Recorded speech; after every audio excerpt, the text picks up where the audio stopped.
আজকে আমরা দেখব যে পিএইচপি দিয়ে আপনি কিভাবে একটি ফাইল আপলোড করবেন। অ্যাকচুয়ালি আজকে আমরা ফাইল বলতে যে জিনিসটি আপনার হর হামেশাই লাগবে সেটা হলো ইমেজ আপলোডিং।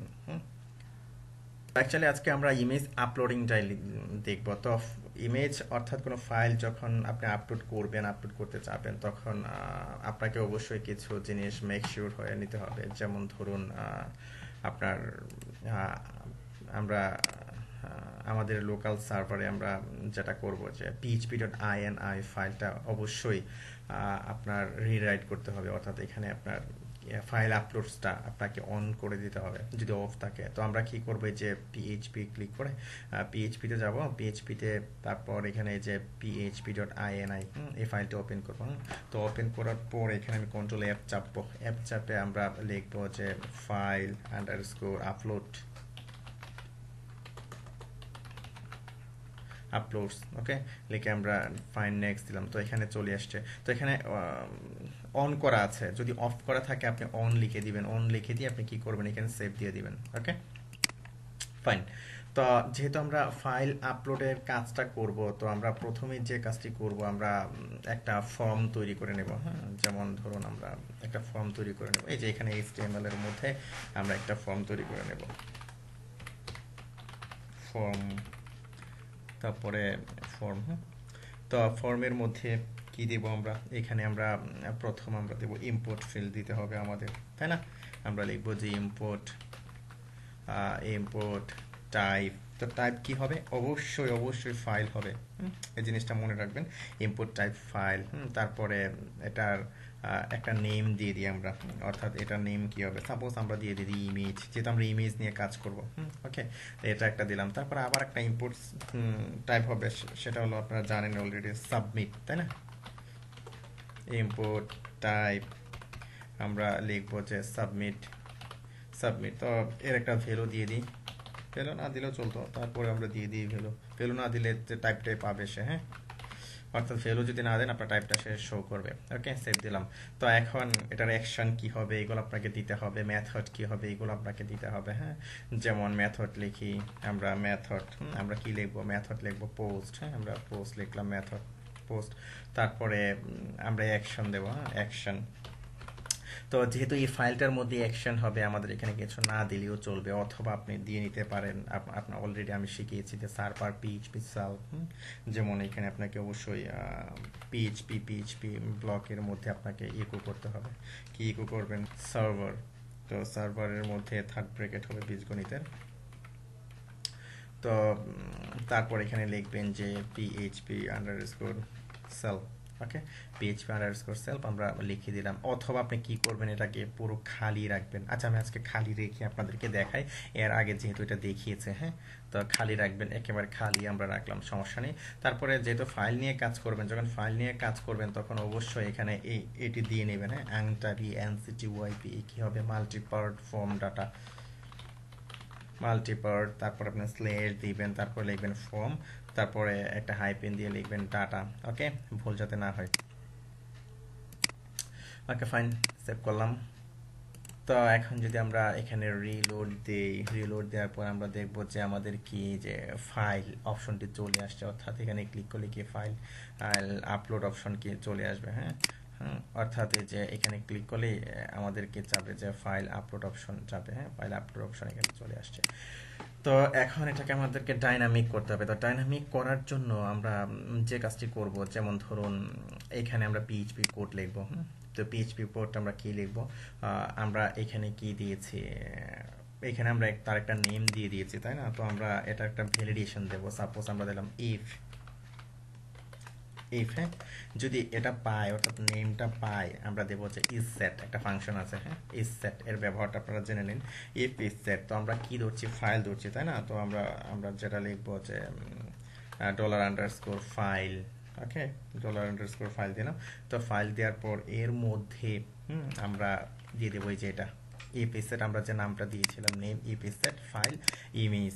যদি এটা থাকে তখন সেটা কাজ করবে, না হলে সে কাজ করবে না। ওকে, তো এখন আমরা আবার কিছু ভেরিয়েবলের মধ্যে আরও কিছু জিনিস রাখবো, যেগুলো খুবই গুরুত্বপূর্ণ জিনিস। সাপোজ আমরা একটা ভেরিয়েবল দিলাম, আমরা ডলার দিয়ে লিখলাম যে ফাইল ফাইল নেম, তো file name equal to dollar underscore file. Okay, তো ডলার আন্ডারস্কোর ফাইল আমরা দুটা জিনিস রাখবো এখানে। তো এখন একটা লিখবো, আমি বুঝিয়ে দিচ্ছি এগুলো, আমি আগে লিখে নিই আপনাদেরকে।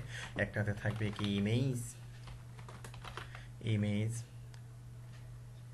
ইমেজ, তো আরেকটাতে থাকবে আপনার নেম। ওকে, আপনার ফাইলের নামটি, ওটাতে ইমেজের নামটি থাকলো। এটা আরেকটা হবে, সাপোজ আমরা এখানে হবে যে ফাইল নেম দিলাম, তো এখানে সাপোজ ফাইল ট্যাম্প, বুঝিয়ে দিচ্ছি এগুলো, এমপি ট্যাম্প অথবা টিএমপি, টিএমপি টিএমপি লিখলাম। তো তারপর এখানে আমরা কি দিব, যে ইমেজ দিয়েছিলাম ইমেজ, তারপরে আমরা এখানে দেব টিএমপি আন্ডারস্কোর নেম দেব এখানে। তো এখন এই যে আমরা এখানে দিলাম ইমেজ নেম, এটা হলো অ্যাকচুয়ালি আপনার ফাইলের নামটা। হ্যাঁ, তারপরে এই যে যেটা আপনার ক্লায়েন্ট সাইডে আছে, যেটা আপনি নিচ্ছেন, তারপরে এই যে আবার ফাইল দিয়ে আমরা দিলাম কি ইমেজ ট্যাম্প নেম। তো এটা দিয়ে এই যে টেম্পোরারি একটা কপি আপনার যে আপলোড করছেন, সে আপলোড একটা টেম্পোরারি কপি সে আপলোড করবে আপনার সার্ভারে। হ্যাঁ, তো ওকে ফাইন। তো এখন আপনি যে কাজটি করবেন এখানে, তো আপনি চাচ্ছেন যে ফাইলটি কি করবেন, ফাইলটি আপনি আপনার এই যে ফোল্ডারে, এখানে একটা ফোল্ডার তৈরি করে নেবেন। আপনার একটা ফোল্ডার প্রজেক্ট ইয়ের মধ্যে আপনি একটা ফোল্ডার তৈরি করে নিলেন। সাপোজ আমি একটা ফোল্ডার তৈরি করে নিলাম, ফোল্ডার নাম দিলাম সাপোজ ইমেজ। হ্যাঁ, একটা ফোল্ডারের নাম দিলাম, অথবা ইমেজেস। হ্যাঁ, তো আমরা এই ফাইলটি দরকার নেই, এটা রিমুভ করে দিই। তো ইমেজেস একটা ফোল্ডারের নাম দিলাম, আমরা চাচ্ছি যে এই ফোল্ডারের মধ্যে ফাইলটি আপ হবে। ওকে, তো তার জন্য আপনি প্রথমে লিখবেন যে ফাংশন লিখবেন, বিল্ট ইন ফাংশন মুভ, এই যে মুভ আপলোডেড ফাইল। ওকে, তো মুভ আপলোডেড ফাইলের মধ্যে কি কি থাকবে, প্রথমে এই যে টেম্পোরারি ফাইল যেটা, এটা কপি যেটা তৈরি হলো, এটা আপনি প্রথমে দিবেন। ওকে, প্রথমে দেওয়ার পর আপনাকে অবশ্যই যে আপনি যে ফোল্ডারটি তৈরি করেছেন, তাই না, এই যে ইমেজেস, এই ফোল্ডারটি আপনাকে এখানে দিয়ে দিতে হবে। ফোল্ডারটি দিলাম স্ল্যাশ, তো ফোল্ডারটি দেওয়ার জন্য আপনাকে অবশ্যই যে কাজটি করবেন এখানে একটা স্ট্রিং দিয়ে নেবেন। হ্যাঁ, ইনভার্টেড কমা আপনি দিয়ে নিলেন, তো দিলেন, তার এটার সাথে আপনি অ্যাপেন্ড করবেন, কি অ্যাড করবেন, আপনার ওই যে ফাইলের নামটা আপনাকে অ্যাড করে দিতে হবে, ফাইল নেম, ফাইলের নামটা কি এখানে অ্যাড করে দিতে হবে। এই জিনিসটা জাস্ট আপনি মুখস্থ রাখুন। ওকে, বিষয়টা বুঝলেন যতটুকু। হ্যাঁ, ফাইলের নামটা, তারপরে টেম্পোরারি কপিটা, তো কপিটা আগে দেবো, এই যে move uploaded file built in function আপনাকে মুখস্থ করতে হবে। ওকে, অথবা বিষয়টা জেনে রাখুন, গুগল সার্চ করে আপনি বের করে নেবেন যখন আপনি কাজ করবেন। তো এখানে আমাদের যে টেম্পোরারি যে কপিটা তৈরি হলো, হ্যাঁ, তো কপি ফাইলের কপিটা যেটা আমরা সার্ভারে আমরা রাখছি, তো তারপরে এই যে ইমেজেস ফোল্ডারের ভিতরে আমরা এই যে ফাইলটা আমরা পাঠিয়ে দিচ্ছি, মুভ আপলোডেড ফাইল। তো এখন যদি ফাইলটি আপলোডেড হয়, তখন আপনি এখানে লিখবেন যে একো, আমরা সাপোজ দিয়ে নিলাম একটা, আমরা দিয়ে নিলাম যে ইমেজ uploaded successfully। ওকে, আমরা দিয়ে নিলাম এরকম, যে এটা সে শো করবে যদি সে আপলোড হয়। Okay fine.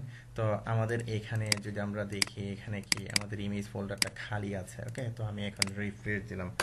রিফ্রেশ দেওয়ার পর এখন এই যে এখানে ক্লিক করে সাপোজ আমি এই যে একটা ফাইল ইমেজ আছে, হ্যাঁ, আমি ইমেজটা কি এটাকে সিলেক্ট করলাম, এই যে flower.jpg, তো এখানে সাবমিট করে দিলাম। সাবমিট করে দেওয়ার পর কি এটা কাজ করছে না।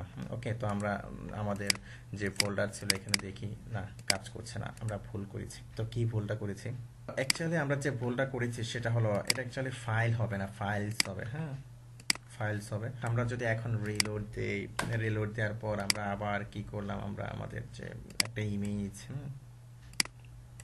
ফ্লাওয়ার, এই ইমেজটা আমরা চুজ করলাম, চুজ করে আমরা কি করলাম, সাবমিট করলাম, ইমেজ আপলোডেড সাকসেসফুলি মেসেজটা দেখালো। তো আমরা এখন দেখে আসি যে আসলো কিনা।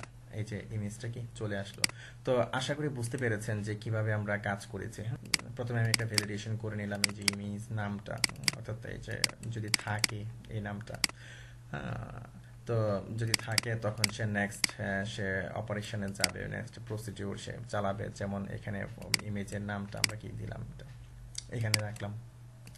তারপর ফাইলসের মধ্যে আবার দুটো প্যারামিটার হবে, এটা আপনার একটা কপি পাঠাবে, কপি আপনার ফাইলের একটা টেম্পোরারি একটা কপি সে পাঠালো সার্ভারে। তারপরে আপনার এই যে এখানে প্রথমে আপনার কপিটা হ্যাঁ, ইমেজের কপিটা, ফাইলের কপিটা, তারপরে যে ফোল্ডারের নামটা, তারপরে কি আপনার ফাইলের নামটা আপনি ধরে দিলেন মুভ আপলোডেড ফাইল ফাংশনের মধ্যে। আমি এমনি তারপরে একটা ভ্যালিডেশন আমি একটা দিয়ে নিলাম। Okay fine. তো এইভাবে আপনারা ইমেজ যখন আপলোড করবেন ফাইল নিয়ে, বা ইমেজ কেন, যে কোনো ফাইল নিয়ে আপনি কাজ করতে পারেন। তো যখন আমরা কাজ করব তখন আপনারা দেখবেন যে কিভাবে ভ্যালিডেশন করতে হয়, অথবা গুগলে সার্চ করে আপনারা দেখবেন যে image uploading validation available script পাবেন। ওকে, ধন্যবাদ।